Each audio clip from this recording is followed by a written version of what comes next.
자, 158페이지의 호소수의 수질관리 보도록 할게요. 호소수의 수질관리 보시면은 제가 호소수의 수직적 구분, 그 다음에 두 번째 성층현상, 세 번째 전도현상까지는 한 방에 설명드릴게요. 한 방에. 자, 칠판 보시면은 호소수의 수질관리에서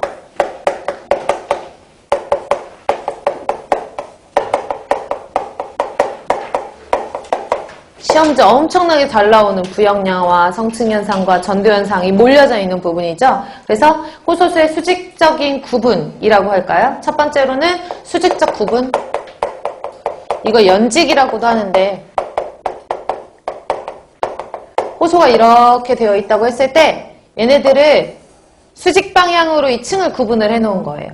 사실은 여기 중간에 있는 층을 기준으로 해서 위와 아래로 나뉘거든요.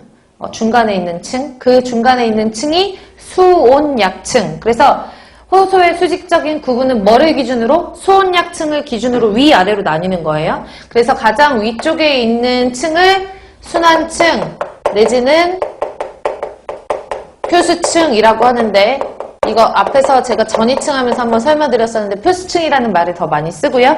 왜 순환층이라는 말을 쓰냐면 대기와 접하고 있기 때문에 바람이라든지 이런 것들에 의해서 여기서는 이렇게 순환이 일어나거든요. 그래서 이 표수층 같은 경우 저는 깊게 그렸지만 표수층이 얕은 호수도 있을 거 아니에요. 그 호수가 얕으면 그 위에서는 바람에 의해서 순환이 되는 층이라서 위에를 순환층이라고 하는 거고, 여기를 무슨 층? 수온약층. 그래서 수온약층이라는 말을 제일 많이 쓰니까 수온약층을 중심으로 해서 표수층과 여기로 나뉜다 라고 보시는 거고, 다른 말로 수온약층은 온도가 변화하는 층이에요. 그래서 온도가 변화한다라고 해서 변온층이라고도 하지만 변온층이라는 말보다 수온약층 훨씬 많이 쓰니까 동그라미로 알아두세요. 그래서 변온층.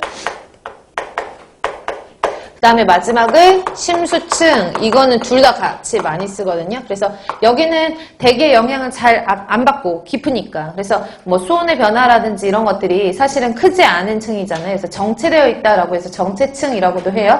그래서 정체층은 가장 깊은 심수층을 말한다라고 하고, 호수 바닥에 있는 찌꺼기 같은 것들을 전이층이라고 얘기를 하는 거죠. 전이층. 우리는 이제 수직적으로 호수를 수직적으로 연직적으로 구분하여라 라고 하면 물만 가지고 구분하는 거기 때문에 위에는 표수층, 수온약층, 심수층으로 구분을 하면 되고, 간혹 가다가 이 설명들이 영어로 나오는 경우가 있어서 알아두세요 라고 했었잖아요. 그쵸? 그래서 표수층 같은 경우에는 에필립니온,